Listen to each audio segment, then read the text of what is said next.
Hey, what's going on, everybody? Hey, welcome to another great episode of Firecast.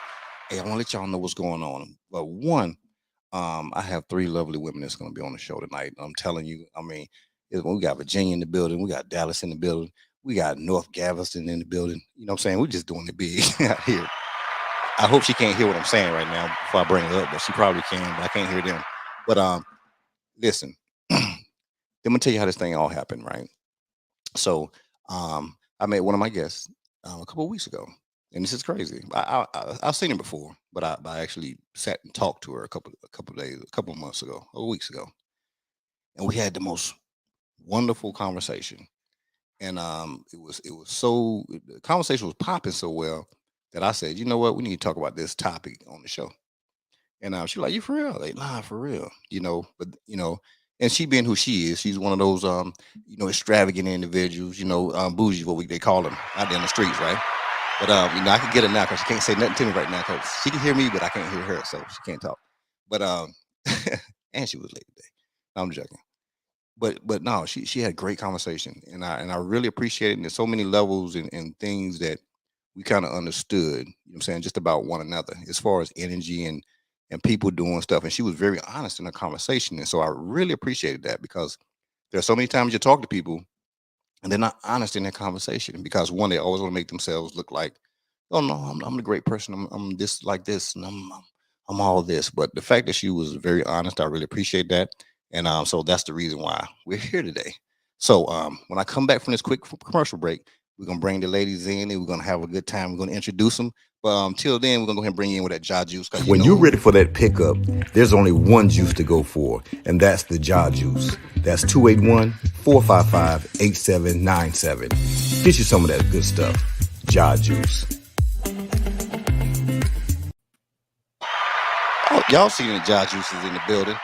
Hey, listen, like I said, I got three beautiful women on the show tonight, so I don't even know what to do. I couldn't get them all in the room right now, but the fact that I have them right here on the screen, I really appreciate that. And so without further ado, y'all know how I do it here, right? We don't announce what people do pretty much on my show like that because really it becomes about conversation. It's kind of like you're in the airport, you're late for your flight, or the flight is delayed or something like that, and you have to sit down and get a bite to eat. Somebody comes down, hey, you mind if I sit down for a minute? Yeah, sure. And what happens is a great conversation happens. And a lot of the times you get so caught up in the conversation, you forget that your plane is about to take off or they're calling for your gate. But what happened was it was organic conversation. And that's one thing that happens a lot and people really appreciate it. So without further ado, I'd like to bring in Miss D'Andrea. I got Miss the Goddess in the building. And of course, Gabrielle. You know what I'm saying? I got to say the name right. You know what I'm saying all three names. What's going on, ladies? How y'all doing? Hello. No, hold on. Let's rewind the tape. No, all this energy I just brought up in here, y'all better bring it down. Man, who y'all dealing with? Y'all know ain't got no sense. D, you should have told me. Greetings, brother. What's going on? There we go. Greetings. What's going on? Greetings. Hello. Greetings. You didn't give us any intro music. That's what I'm saying. You didn't give us any intro music. I have intro music, but you probably don't want to hear it. So I got like a theme song, but y'all, it wouldn't be appropriate. Okay. So not for this show. It wouldn't be appropriate. Okay. So really, I'm doing a great thing just as by not playing it. So we'll trust you. Okay, I appreciate that. So, like I said, I gave him a little brief introduction of why the show even came about. Okay. But I would like for each one of you to introduce yourselves to everybody so they'll know what's going on, and then we'll kind of get into the thing that I do. Okay, cool. All right. So right. I'll get started. So hello. Don't get started again. Huh? I'll be ad-libbing. Don't worry about it. I ad-lib. No problem. All right. So I'm D'Andrea. I'm my name is D'Andrea Virgil, and I'm the person that Brian met a few weeks ago that had that really interesting conversation. And the conversation that we had was around divine feminine and masculine energy and how it impacts your life, and how we as Black women have been set up to vibrate in a certain way, and how you move beyond that. And so I invited my big sister, Professor Gabrielle Pina, and my spiritual advisor, who has been helping me to work through my grief over losing both my parents and my brother in the last 9 months, And in the midst of all that, understanding my own, just how I vibrate and my whole feminine energy and being able to balance that. And so my sister has worked with me around this for years. But the butterfly, or goddess Mariposa, as she wants us to call her now. I'm rolling on that right there. I'm rolling right there, butterfly. I call some eye roller. You know, her professional name have been really working with me. And Brian and I struck up a conversation.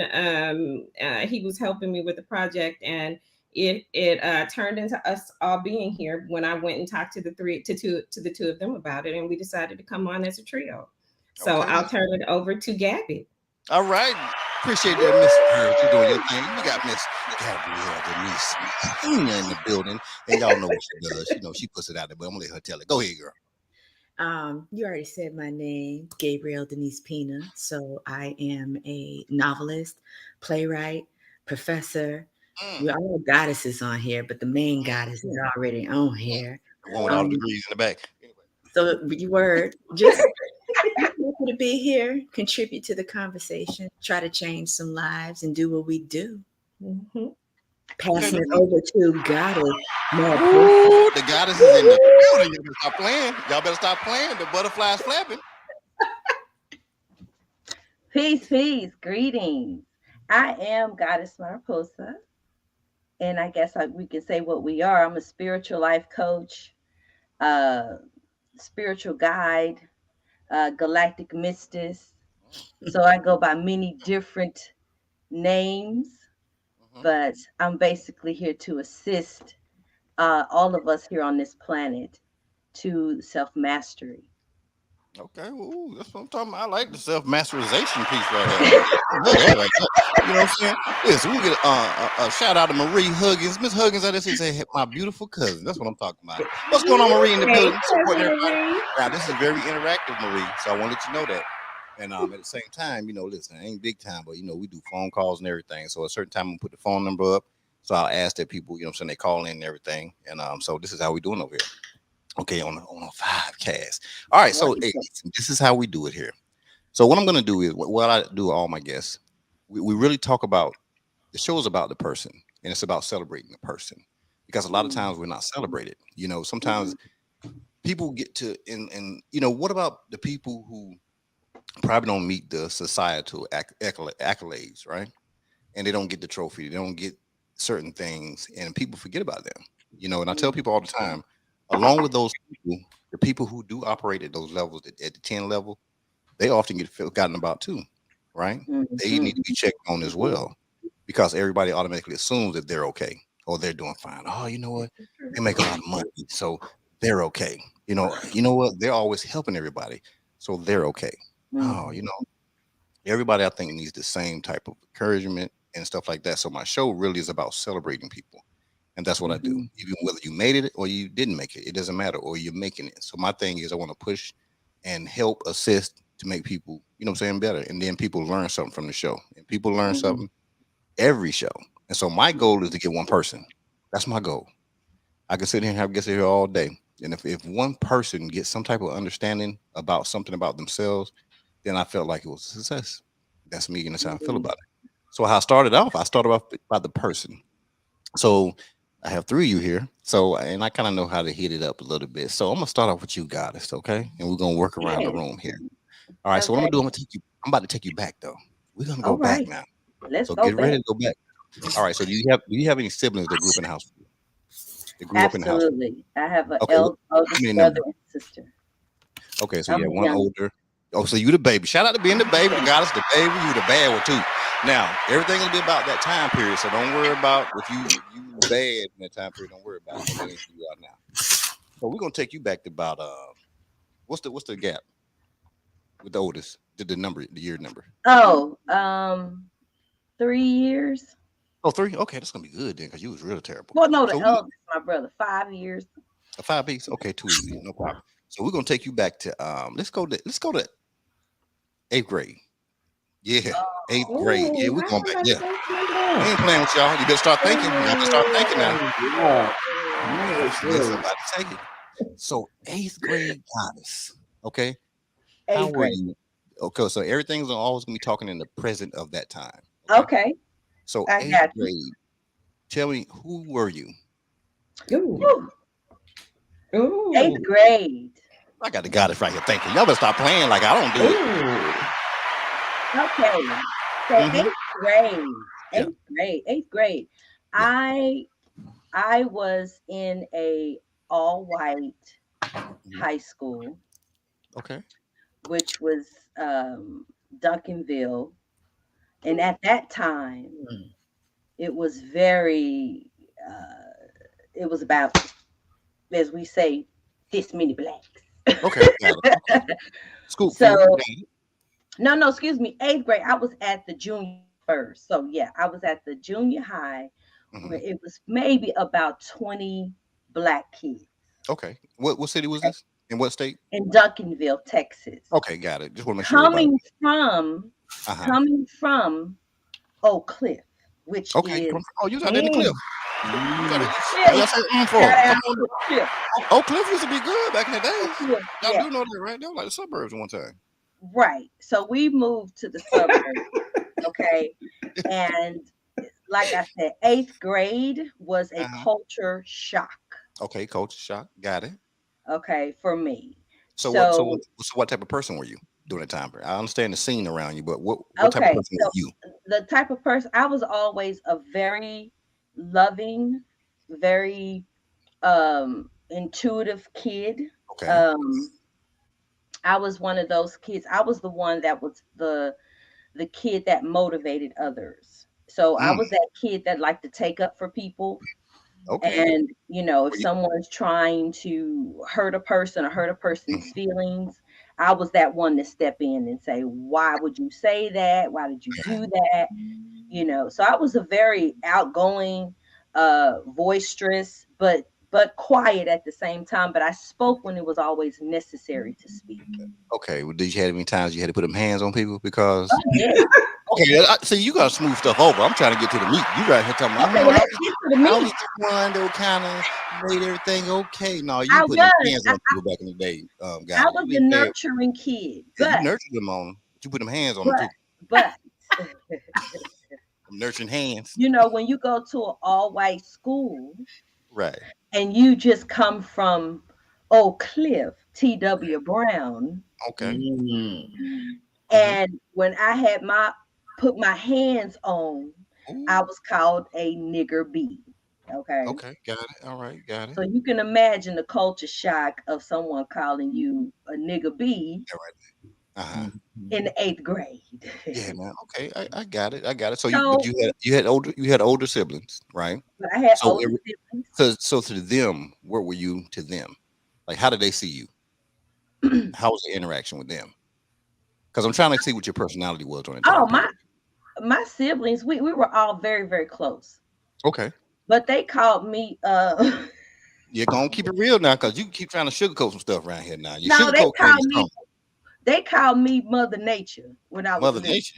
Why they call you that? Yeah, because I talked to nature. Okay, okay. Well, shout out to Mother Nature. Then we need Mother Nature out here. They called Like me being in Mother eighth grade. Earth and Mother Nature, and that's what they called me Okay, all right, cool. Okay, when so we're I gonna was pause right little. there for a second. We're gonna pause right there for a second. Okay, so Miss Gabrielle, Gabriel, you said so fancy. I said Gabrielle, Gabrielle. you said Mm. Gabrielle, like Higgins. Okay, so Miss Gabrielle, so we're gonna Mhm. take you to 10th grade. Tenth Okay. grade, where we at?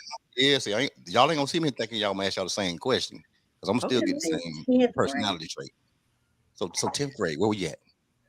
10th grade, Uh-huh. I was in Malden High School in Malden, Massachusetts. Ooh, come on now, Just Nicole. moved right from Dallas to freaking Boston, which Wow. was a major culture shock. And for me, Uh-huh. high school was a very difficult time Okay, why? Why though? because I was bullied in high Huh? school. For real? Oh yeah, Like, but like, how like, you like me now? Yeah. how, how would they mess with you? Okay. Like, what? That part. Bullied, and I was very shy. Mhm. I'm introverted, and Okay, so a got lot of times people would mistake that for weakness. it. Um, So I was bullied a lot, and I was having a really difficult time at home. Okay. Right. So 10th grade was really, really rough for Okay. me. So it was really a transition year for you, coming from Dallas, then moving out there to the Boston Oh, area, yeah. understanding kind of how Boston kind of still ran the same way, I think. So that really was culture shock in that sense as well.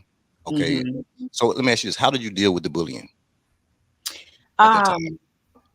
I told my mom that I was being bullied at school, and the bullying became so bad that I would get migraines on the way to school. And one time I passed out in school because the Right. migraines were so bad. And to make a long story short, I realized by senior year Mm-hmm. that I had a mouth. Ooh, it was tucked away. Was it tucked? So you weren't really no introvert then. It was just tucked. Well, it took me getting to that point because I walked around for like a year and a half with a brick in my backpack. Are you serious? No. Yeah, that's how Ooh. serious it became. With a Shout out brick, to that Gabrielle. She ready to put some bricks on people. I had Dallas was to putting get hands. ready. Dallas was Right. putting hands on people. You were putting bricks on people. But there were some chicks who I realized, you know what, I can tell a story. I can read a story, and I can make you a character. And if I make you a character, everybody is going to remember it. So that's what I started doing in the hallway. Come And on so now. they learned. Wow. They learn to leave her, get from over They here. learn to leave her alone. Yeah, it was pretty bad. Like, for example, there was a chick, she had eczema real bad, and she would walk around with tin foil with Crisco, and she would talk trash and be rubbing the Crisco. So one day I bought a whole big old thing of Crisco and threw it at her in front of everybody and Come on listed now. off all these recipes you could do with Crisco. So, you know. Oh, Wow. so you are just scrolling on people. So you the one putting them jokes on them. You bring props in on them too. Yeah. Yeah. Oh, okay, all right. Okay, that's cool right there. So Miss D'Andrea. Did I say Yes. it the right way? D'Andrea. Did I say it right? Um, y'all serious with this A in their name. You know what I'm yes. saying? You know, okay. All right, so I'm gonna hit you. I'm gonna hit ninth grade year for you. Ninth Oh, grade. ninth Where you grade at? year. Yeah. Where you at? Okay, ninth grade year. So, you know, I grew up in Freeport, Texas, Okay. right on the coast. That's how you Ninth stay down grade, in North Galveston. I got it. whatever. It's not North Galveston, whatever. It's south of Galveston. Thank you. No, I'm talking So, about now. it's south of Galveston. So, ninth grade, Brazosport High School, Brazosport Exporters, and my brother Derek actually was a senior when I Okay. was a freshman. Mhm. In high school. And that's my brother that just passed away. And so, you know, we were always very, very close. But ninth grade was kind of fun for me. I was a cheerleader, you know, Okay. I had a good time. Mm. And I see one of my besties, Yeah, Troy, is shout out on to Troy. here. Shout out to Troy that came in the building. Got Troy, Troy that up was, in here. Hold up now, yeah, big. We shout out all the people come in. Now, I'm going to tell you that right now. yeah, We got that's Big Troy. William He Ashanti actually Hobbs in the grew building. up. He done came in. That's, yeah, Hashtag. William is Gabby's fiance. I know. You see what he said? Team bricks in the backpacks. So Troy actually grew up in the house directly behind me. We were neighbors, one street over. Right. So he was part of my crew, my besties crew. Okay. So, but high school was fun for me, Oh, so and you know, say for hey, I got bullied, and you know, people, we grew up in Freeport, and you know, I had a 2-parent home, and a lot of the kids didn't. And Okay, so got it. because we had a 2-parent home and we kind of lived in an area that, was kind of seemed to be for Freeport a bit more affluent, although it was middle class. I got the you think you better than us, you bougie, you think you Bougie pretty. stuck around for all these years, huh? Yeah, you think you pretty, you talk white, you talk proper or proper, as they would say. So I got a lot of that. And I always knew I had a mouth. Okay, then listen, it was in the gene because your sister was throwing bricks and everything. But Hey, I had a mouth from day one, and so I could defend myself pretty well with my mouth from day one. okay, So I've had to learn to refine this thing. That's okay. This is just as I got older, I've had to learn to refine this thing. Yeah. Yes, Lord. Shout out to the cosign on the Right to the mouthpiece right there. cosign. The mouthpiece must be really strong out here. You know what I'm saying? All right, we're gonna jump into commercial real quick, and then we'll come on back. I'm saying talk a little bit more. Okay. I remember my first paycheck as a company driver. I was appalled. How could I survive on $600 a week gross? Paying bills and managing over the road on a trainer's truck, things could get tight. I knew then that I had to help create the change that I wanted to see. To be impactful to the underserved trucking community, I founded my nonprofit Sunshine for Truckers.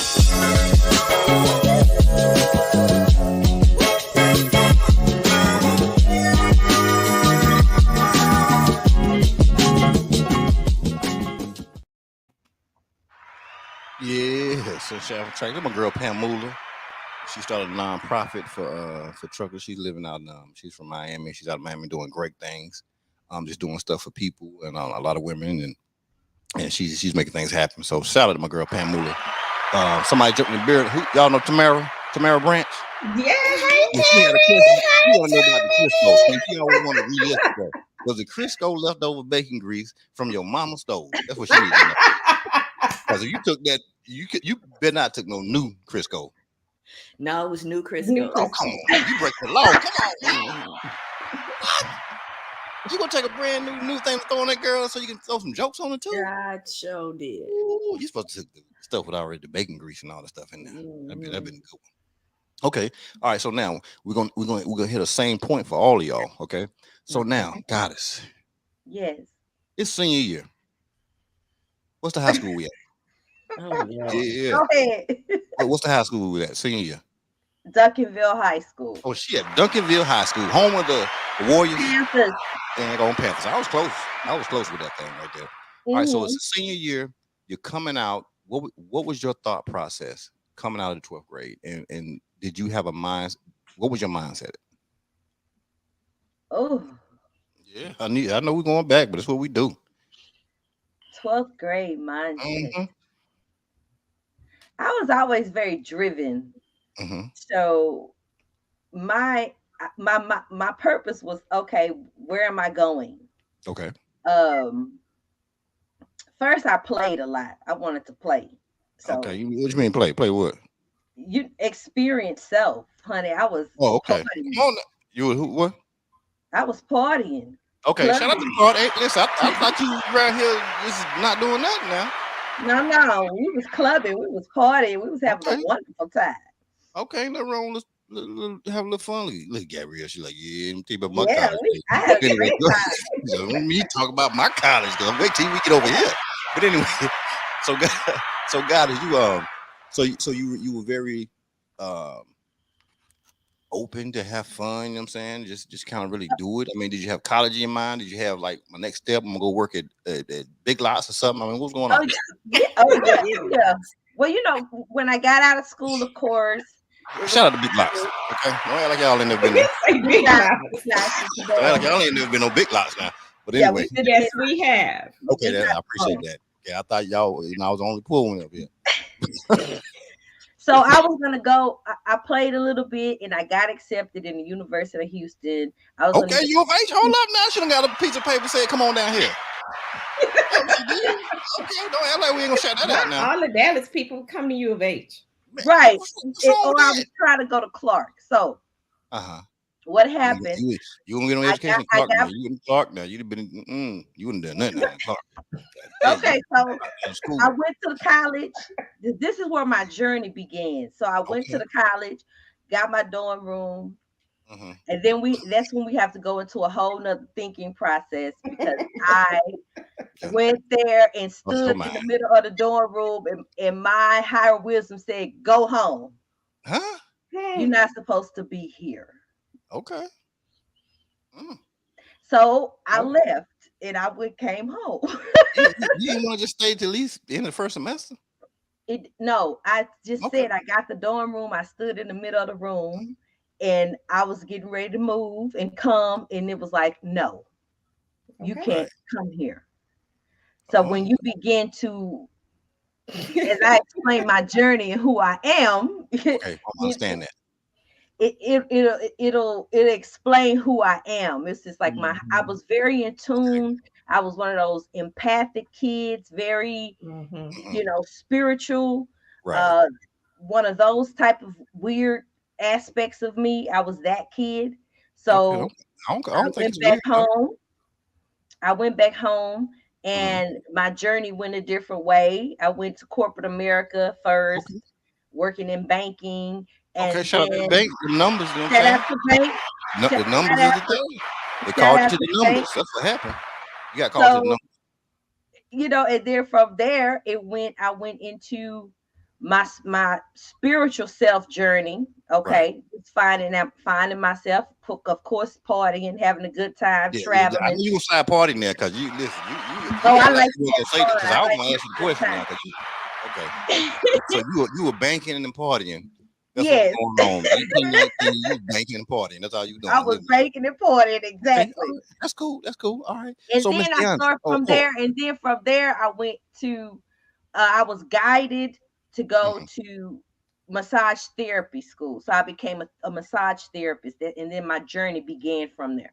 Okay. All right. So we'll come back to the massage piece right there. But that's a good. I like massage therapy. Yeah. That's good. We You know all what I'm like saying? massage. We all like to be massaged, Brian. Indeed. Shoot. We all do. Let me see what Indeed. William said in here. William said, imagine a less refined D cussing folks out. You know what I'm saying? Listen, I can believe that now. Refined and not refined. I can believe it. You know what I'm saying? Ooh, because she said she always had her mouth. So, that was that. And then Rochelle, shout out to Rochelle. She did her thing with these fancy names. Rochelle Prejean Matthews. Cooking them pork rinds. Ooh, with that Crisco. Boy. So you're gonna be known for the Crisco tonight. Crisco popping. You're gonna be known for the Crisco. That's what's gonna happen. Okay, D'Andrea. So senior year. It's the end of senior year. Yeah. What's your thought process? What are you gonna do? I'm ready to go to University of Houston. So I had gotten into a couple of HBCUs, but I knew that it would be an extreme financial strain on my parents.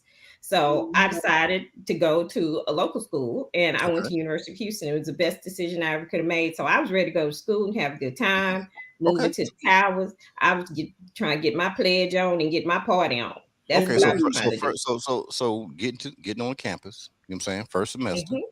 How was that? What was your mindset during that time frame? Oh, I was getting a lot of partying on, and my grades wasn't that good that first semester. Oh no, okay. Shout out to being honest, because everybody try to act like they go in the first semester like they just did it. Oh yeah, I was in the books. I was in the books. And my line sisters and sorors on here. They know. We got our party on that first semester. We talking about first semester now. The first semester. Yeah, we partied, and we went to see Spike Lee came, and that was when School Days came out, and we went, to see him live and do, did the butt in the warehouse and everything. And we had a good time.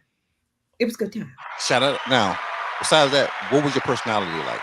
Besides the partying, besides the pleasure, what was your personality? My personality has been consistent. Look at sis face. I think I've been pretty consistent. I'm a lot calmer. Yes, I own that. I've always I was the diva of my line. I have been a diva since the day I was born, and I'm okay with that. You gonna stay that way? Okay, now shout out that right there. Okay, Miss Gabrielle. We need some hand claps. It's 12th grade. Oh, I got you some hand claps. You hear? We need hand claps. You didn't hear him? Y'all didn't hear him? No. I can hear him.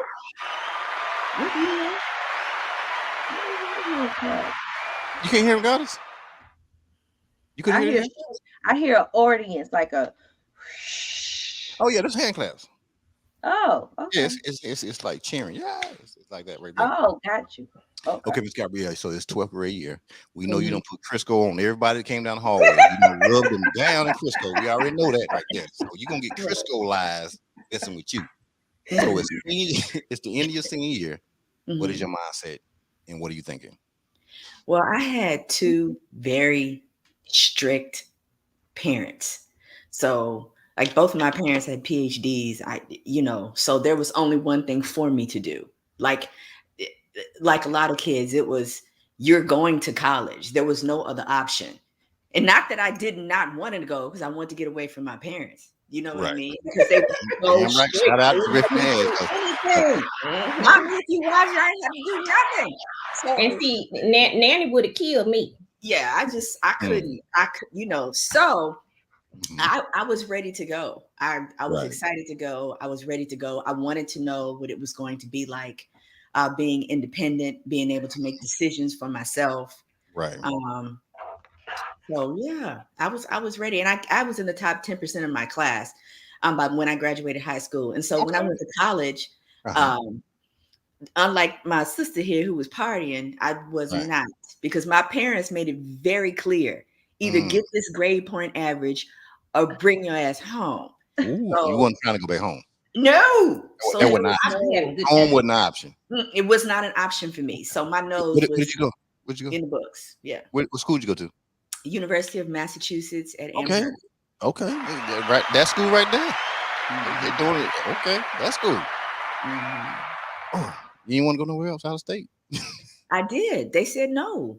Oh, so they wanted you to leave the state? No, I wanted to go to UCLA. My mom wanted me to go to Spelman. You were trying to get away. I was. Well, it was really interesting because my mom was a staunch Democrat and my father was a staunch Republican. Okay. Shout out to Uncle Ronnie, God rest his soul. Shout out to Uncle Ronnie. I don't know him, but we don't know him. And the nanny. Both of my parents went to HBCUs, but my father was not a believer. He just wouldn't have it. He just wouldn't have it. He knew what was going to happen. Yeah, that's what I'm talking about. Yeah, that's why I told she went to Clark, it was going to be over with. Listen. He knew it went down. He knew what he was doing out there. Shout out to him.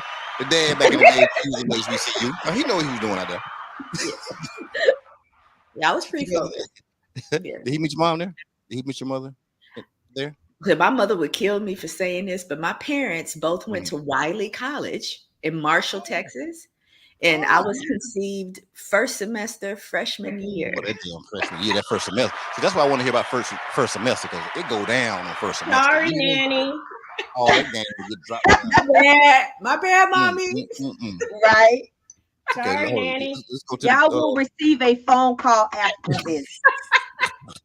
Shout out to Carmen in the building. She said, "Hey, guys." You know what I'm saying? You know her? Yeah. You know Carmen? Okay, well, shout out to Carmen then. Carmen in the building.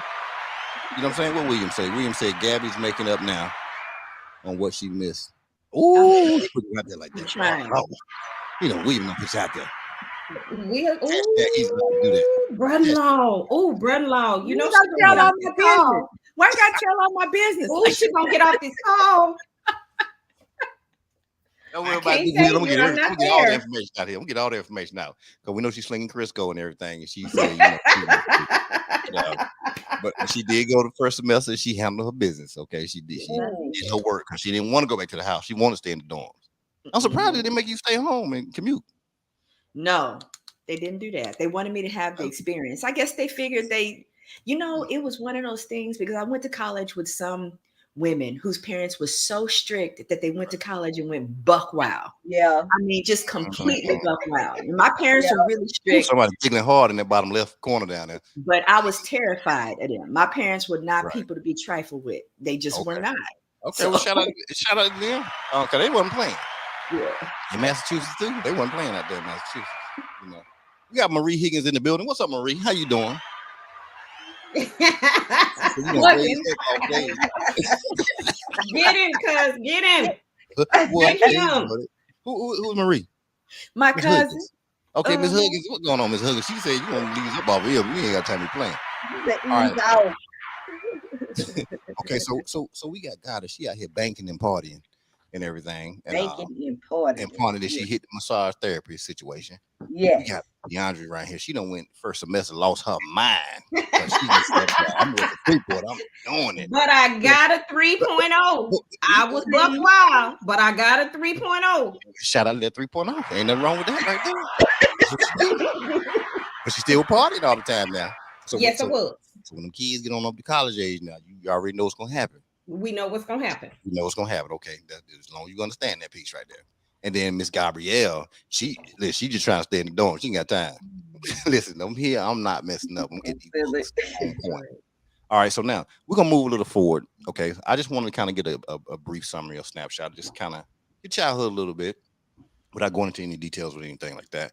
but just kind of see what your personalities look like. You know, so I can see that you all have personality. You all fun. You know what I'm saying? No matter what, you all fun, good spirited. Even though you know what I'm saying, got us you bullied a little bit. You know, DeAndre probably gonna cut I somebody. wasn't bullied. I was bullied. Well, no. I think I said you was bullied No, earlier. I kicked ass. No. You said you I wasn't protected the bullied. people. You protected the Yeah, people. I protected people and beat. And I said you were putting hands on people. That's what you I were doing. almost got charges pressed on me. Yeah, I knew you was. I Beating knew you was. I knew. You were fooling me. You were not fooling me. I knew you were putting hands on them kids out there. They right now. And you probably trying to talk to them now. Like, guys, you know you beat me down when I was 11 or 12. I know. I'm You so know, sorry. that's You know what you did. happens when you call black folk nigga bitches. Yeah, you can't do that right there now. Come on. Okay. Yeah, I can't even beep it. No.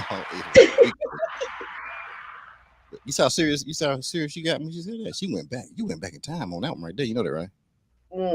You said that you went back in time. You went back there because your whole Yes. brain changed. Ooh, Yes. that's good. I watched that though. I caught that. But anyway, Yeah. all right. So now time goes by. So DeAndrea, you at the end of your undergrad life at U of H, right? What did you go off and do? I worked. So my sophomore year, right after I pledged, I got an externship with the U.S. government, U.S. Department of the Interior. And so I was working. I had a government job. So, you know, I drove to my little government job and I worked part-time. And so then after that, I actually went full-time. And that's when I decided, you know, was trying to determine if I was going to go to law school. So my dad said, all right, look, I don't know if you're going to want to be an attorney right now. So, hey, why don't you go to paralegal school and we'll pay for you to go to paralegal school. So that's what I did. I graduated in 1991 and I started paralegal school right after that. And I finished in 1993. Okay. Shout out to the daggone paralegal system situation. Stuff like that. You know?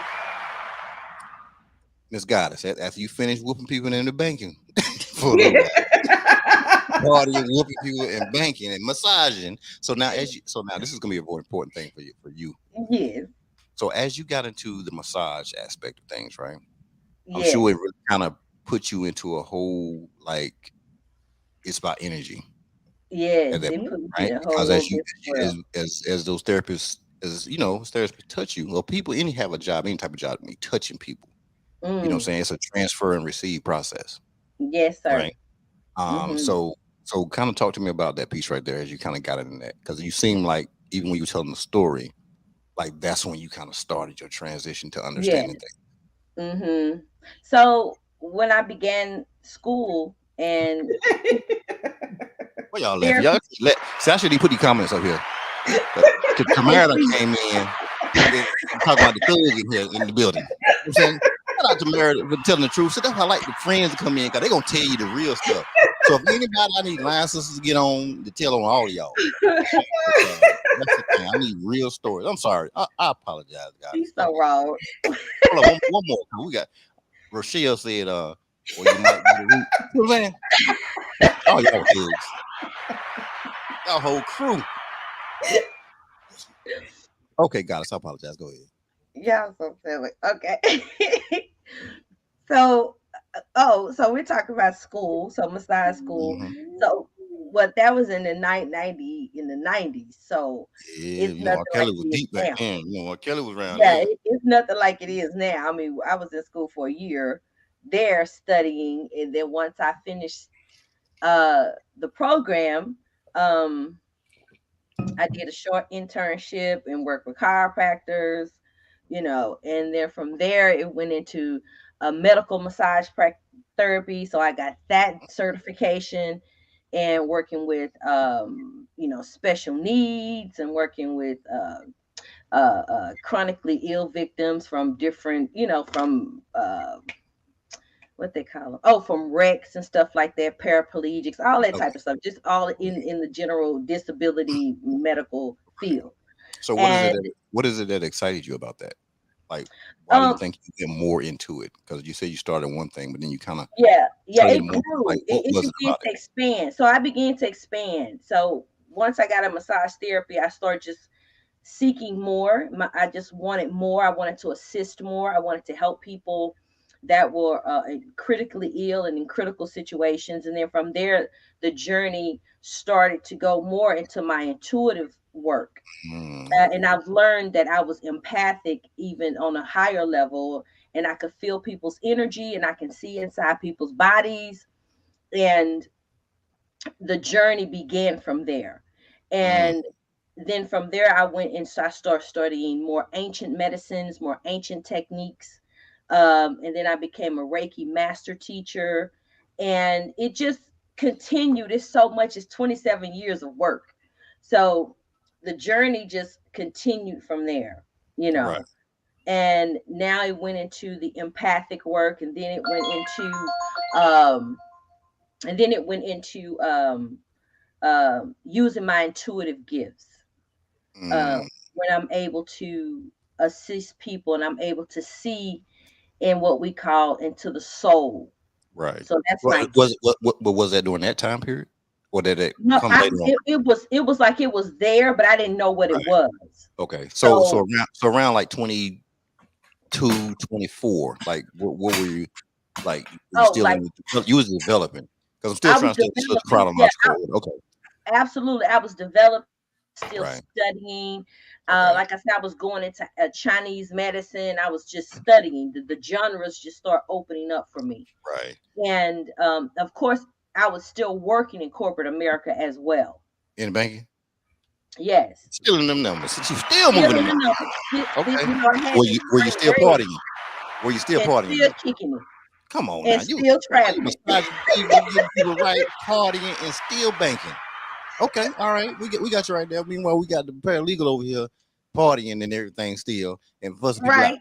Okay. Right. So Miss Gabrielle. So now here's the crutch time. It's undergrad. Okay. You graduating, right? Did you become part of any organizations in school? Oh yeah. You did? That one. Okay. Well, you know, I heard your sister say something. I ain't hear you say nothing, so I was just trying to see what's going on over here now. You know, because that's the situation out here. So we got pink up top, we got the red, the crimson. Okay, got it. And then we got the banker who's massaging people and partying down on top. Shout out to her. You know what I'm saying? Hold on, let me hit a couple more comments real quick, because I'm telling you, William is on it tonight. William said from being beating folks down to healing. The goddess hands need to be on a damn documentary. Shout out to William is on it tonight. Listen, William, you getting the All-Star Award tonight because you was on it. You know what I'm saying? Tomorrow said and such. Yeah, oh Rochelle, look, here we go. Rochelle talking about some ski weed. I'm sorry, okay. Okay, right, you need to get some girls up in here or something, because they winning. They on here, but they say they can't comment for some reason. They're not logged into their. Are they on YouTube? They're not logged into YouTube. To want to log into YouTube, so they have to log into YouTube to make a comment, and they do that so people won't just stray by and just be saying stuff about people. It holds them accountable. And like and share his YouTube, everyone. I appreciate that. Let's go ahead and run the commercial real quick, and then we'll be right back. When you're ready for that pickup, there's only one juice to go for, and that's the Jaw Juice. That's 281-455-8797. Get you some of that good stuff. Jaw Juice. Yeah, we back. It was a quick commercial break. We don't play around here. You know what I'm saying? We just want people to know about that Jaw Juice so they can do what they got to do. All right, so who we got? Chrissy B in the building. What Chrissy say? Chrissy said, "Love you, sis." I don't know which sis she talking to, but she talking to somebody. You done rolled in here deep. You know what I'm saying? Okay. All right. So did you didn't talk about, did you party in college? Who, me? Yeah. I partied, not really. Like a little bit. Yeah, just a little bit. PG-13, got some kids watching the show. No, like I was for the most part a goody two shoes. That one down there was buck wild. And probably William gonna let us know, but we ain't worried about that. William gonna tell us what's going on. Look, William is lucky because I'm trying to make up for it now. See, okay. Hey, look. Hey, Big Will. Hey, listen, you gotta put the real. In fact, I know he there, but we're gonna have Will call in so everybody can hear him. You know what I'm saying? A little later on. Okay. Oh Lord. So anyway, so it's undergrad. Oh, Oh yeah, you put graduating. right along. You graduating. What are your thoughts? What are you gonna do? You go back to the house? I hated Boston. I hated Mhm. Boston, Right. and I wasn't too fond of my parents at that time either. So I just wanted to leave. So I literally graduated, and I want to say 2 weeks later, I was on a plane by myself to Los Angeles. Didn't know a soul. 3 bags and $2,200. Hold up now. You don't pack bags up. Mm-hmm. 2,200 on deck. Yep. And say, I'm out of here. Deuces. Did you give somebody a briefing or anything? Did you let them know? Or, I mean, did you leave my mom knew. My mom knew. I didn't know anybody. I had some like distant family in Los Angeles, but they were useless. But you had LA on your mind though, because LA for some reason was on your mind, even back when you went to college. Yep, I loved it. It was warm. But I'm saying, why did you think LA, even from when you started college? Because you said you want to go to UCLA. So like, you know what? I think California just always pulled to me. I used to live there when I was a real little girl. Okay, got it. And I never forgot it. And so I just wanted to go back. So I moved there right out of college and started my whole 2,200. You found a place, or I just rolled up, found a place. Okay, so what did you work at? Stay with somebody for a second, just for a second. Okay, shout out to staying for a second. Sometimes you gotta be in there on the couch, something. For a second. But that 2,200 started to dwindle down at the while now. Yeah, I had to get a job. I got a job. I had to buy my first car, all of that. Oh, you mentioned it. What you drive? And we had the same car. A Dodge Colt. 89 Dodge Colt. Come on, man. My best friend Tamara's brother sold to me. Stick shift. Come on, that's what I'm talking about. 5 feet. There's nothing wrong with a struggle car. You got to have them struggle cars. You always remember that. That was my first struggle car. Okay, so you got out to California. So we knew what Goddess was doing. I knew what D'Andrea was doing. So what did you do?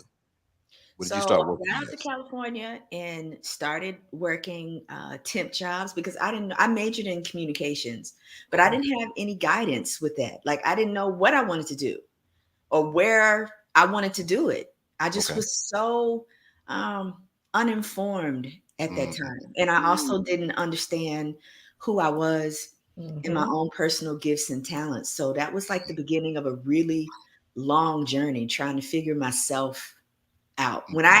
If I could go back in time and talk to that chick who was 22, it'd be a little different. Intense conversation.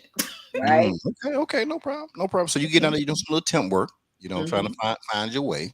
Found my way. Had a little Dodge rolling around there, going to the hills of LA, different places.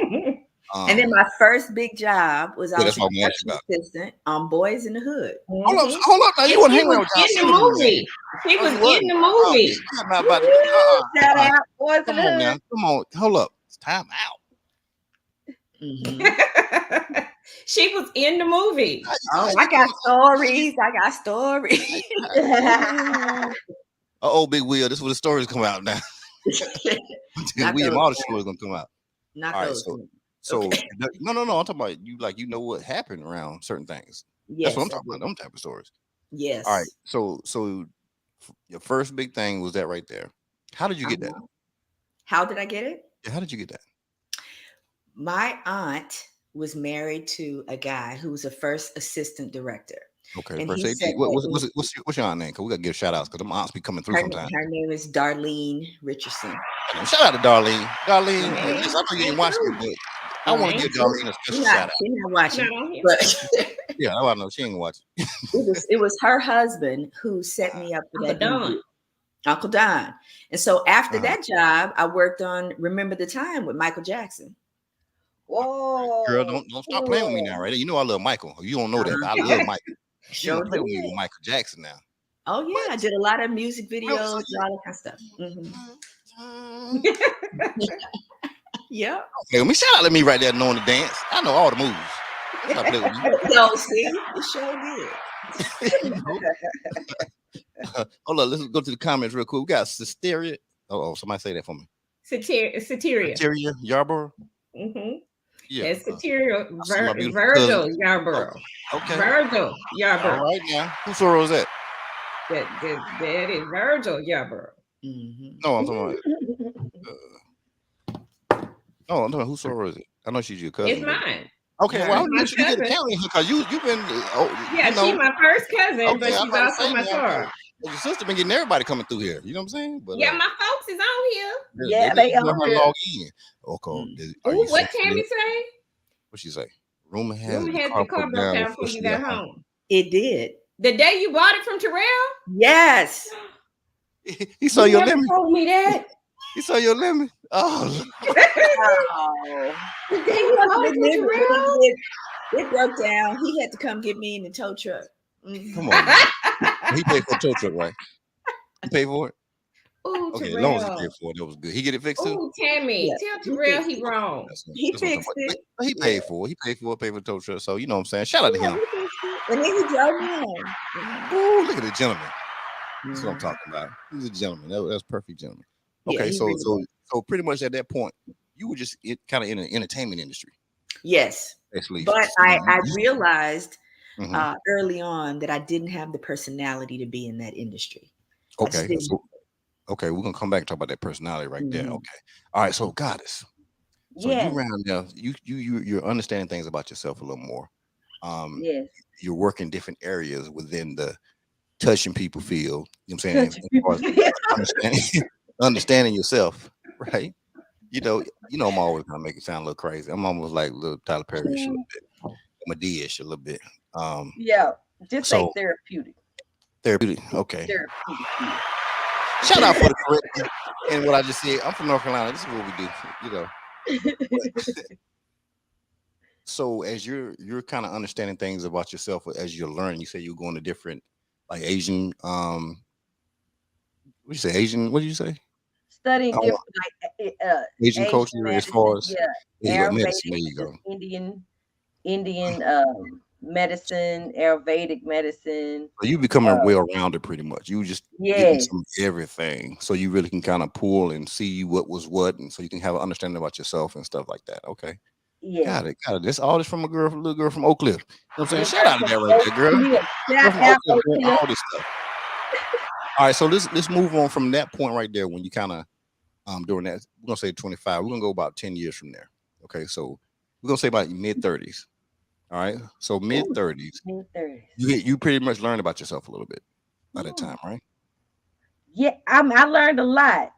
Okay, Oh Lord, mid right, 30s. Let me right. think. Yeah, I know. I take you there. That's what I do. I'm gonna take you on memory lane. Come on now.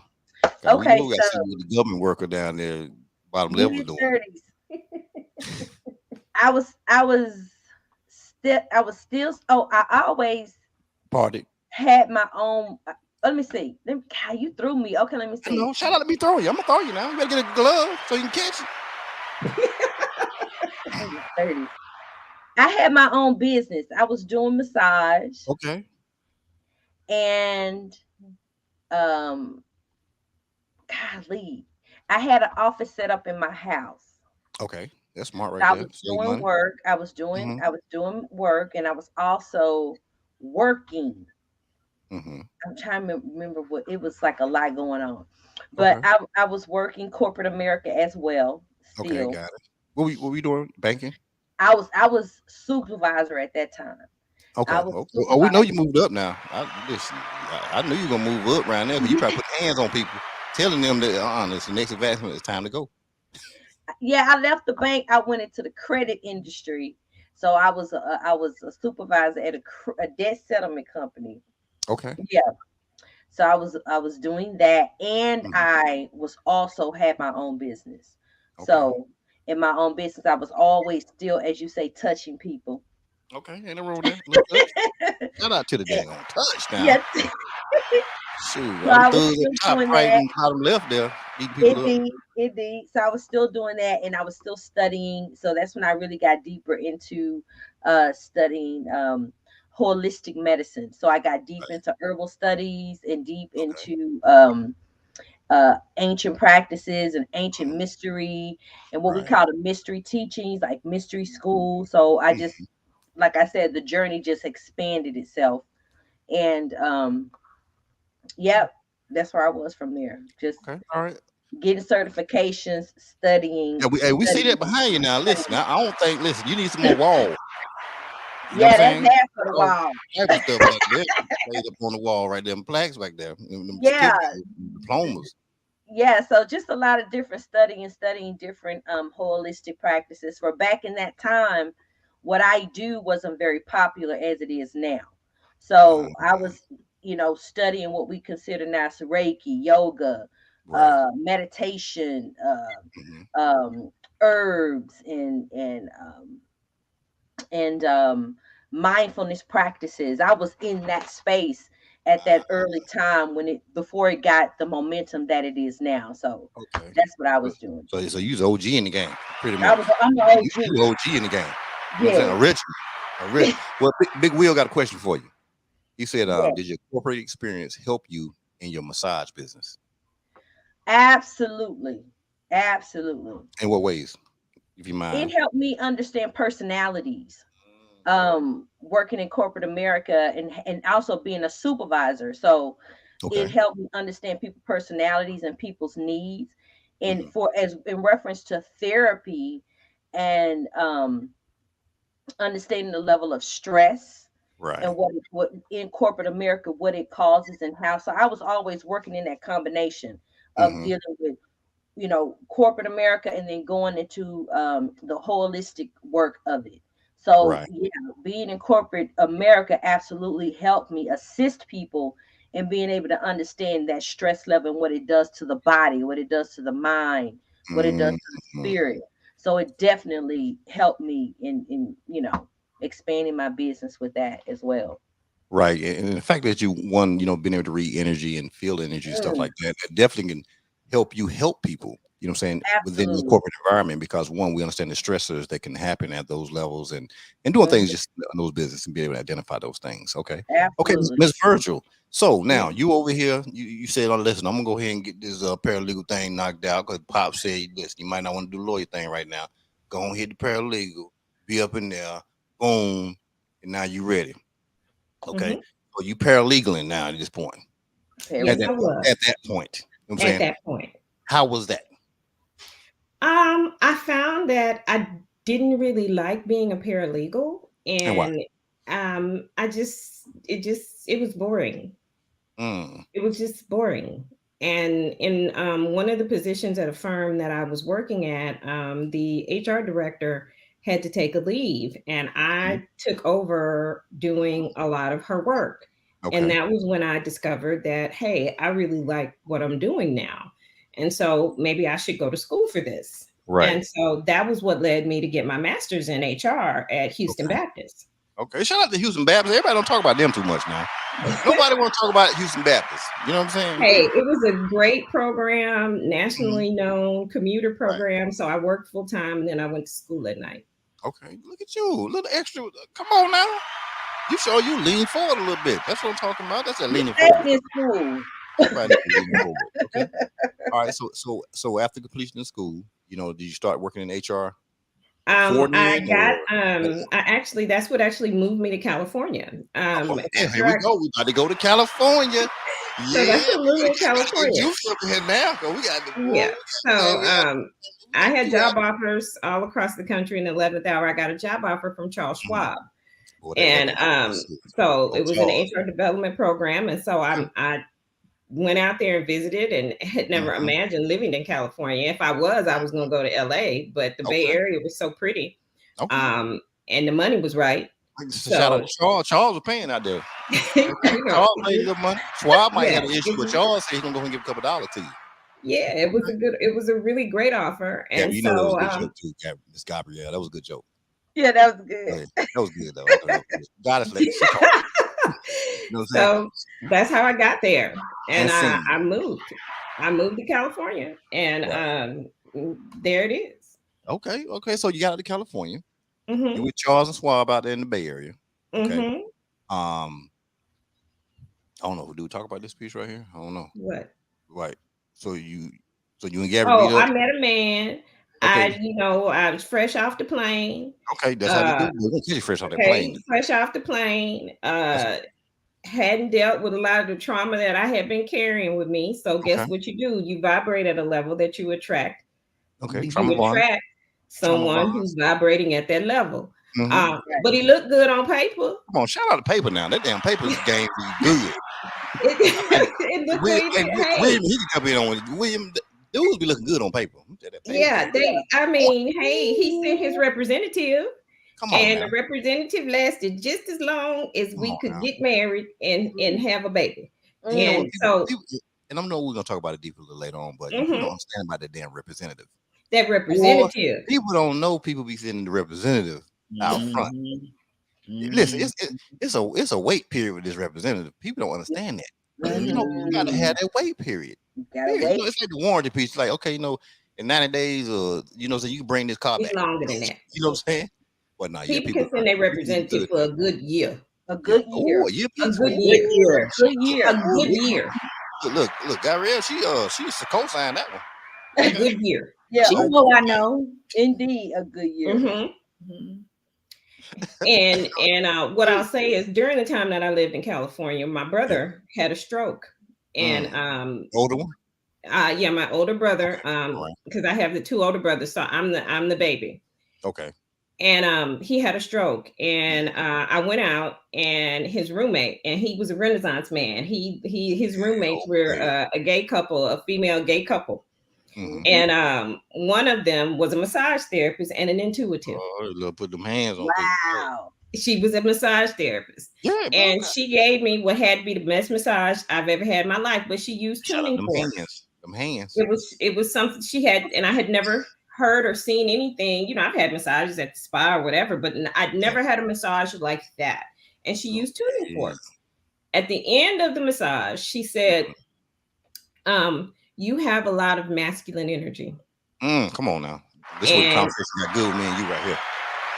It has served you well, but it's way out of balance. And you need to work on balancing your masculine and feminine energy. And I didn't understand what she meant. I was like, I don't know what she's talking about. I'm feminine, you know. I got my Gucci bag and my kitten heel mules on. Yeah. I'm like, I'm feminine. I mean, look at me, right? Let's talk about it. Look at me, right? And that was at the time I did not have the spiritual knowledge and the knowledge of self to be able to understand what she meant. It took me 10 years to get to the point where I got to the butterfly and was able to understand what that meant. Okay, so we're gonna stay around the massage time though. So still staying in that group of range time period. So she hit you with them hands and she hit you with the vibration. And I went back and I got told my husband that I wanted a divorce.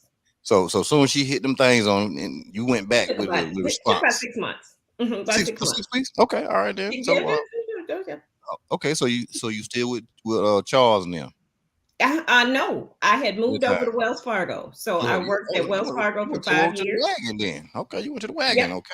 Ain't nothing wrong with that. I stayed in banking, and then in 2007, I got my position with Chevron. So I've been with Chevron now, going on 10 years. You was out in Cali with Chevron? Okay, so you out there. Oh, shout out to there on Chevron. They got everybody locked in right here. All right.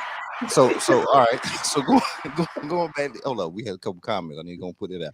So now back with your car situation, Gabby. You don't mind calling you Gabby, do you? No.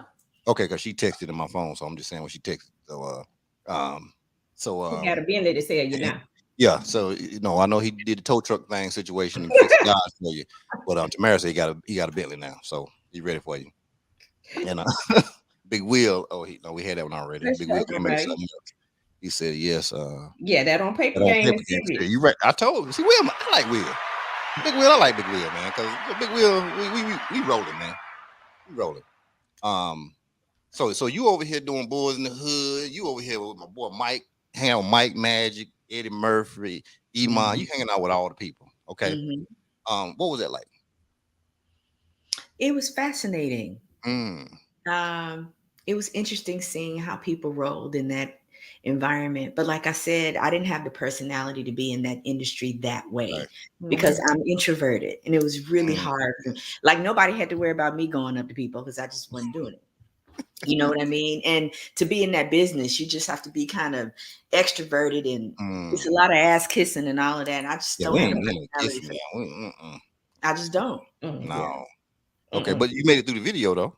Oh yeah. Oh, okay. But I mean, you worked in it for a little while, though, right? For a little while. Just over time, you just felt like it wasn't for you, right? Yeah, because I just couldn't. All of those the stuff that I saw, because I worked on the Warner Brothers lot.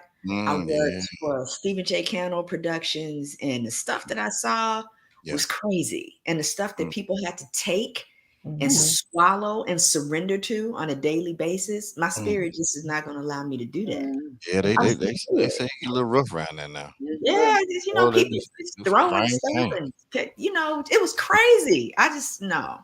Nah, we don't need that. Okay, so at what point did you feel like, you know what, I can do something else and not be in this arena?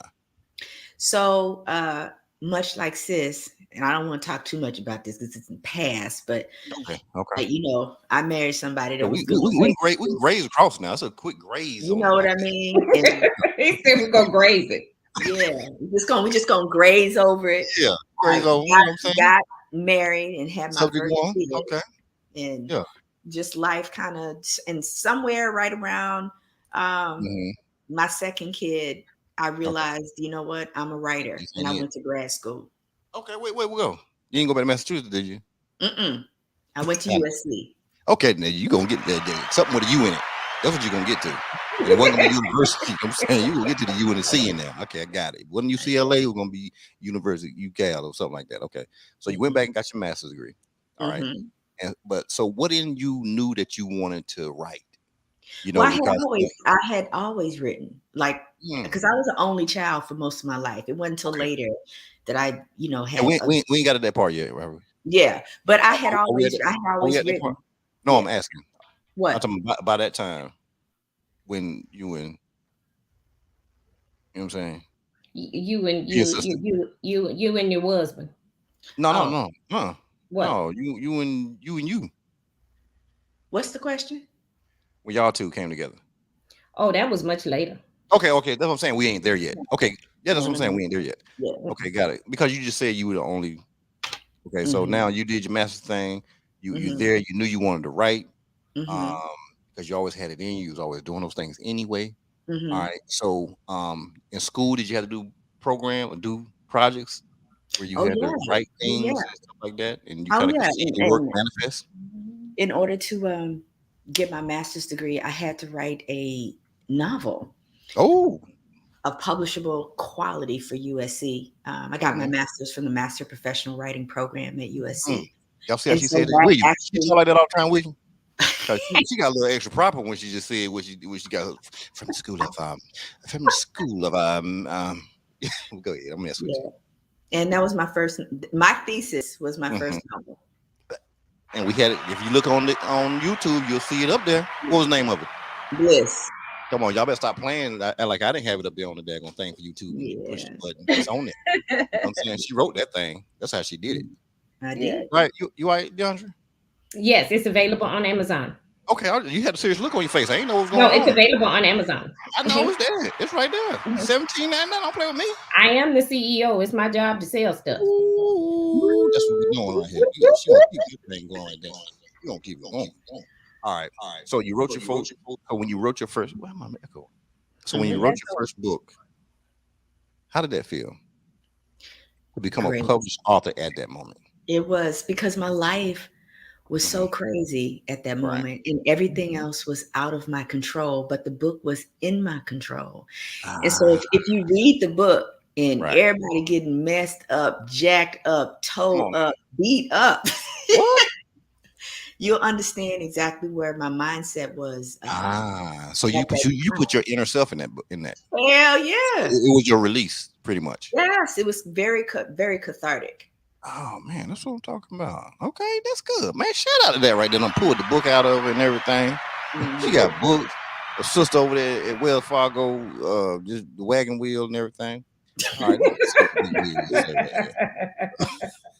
We got Oh, there Tawana. go my line, sister. Yeah, there she goes. She coming in. Tawana, my ace. Okay, D. Very much D will always give you truth. Very direct. That's what I'm talking. I can see that right now. The directness is there. Don't even play with it. Okay, we got Rochelle and came in. She said academia at the finest. Okay, Rochelle, you must know it like that. Mhm. Ooh, Rochelle probably smart too, huh? Oh yeah.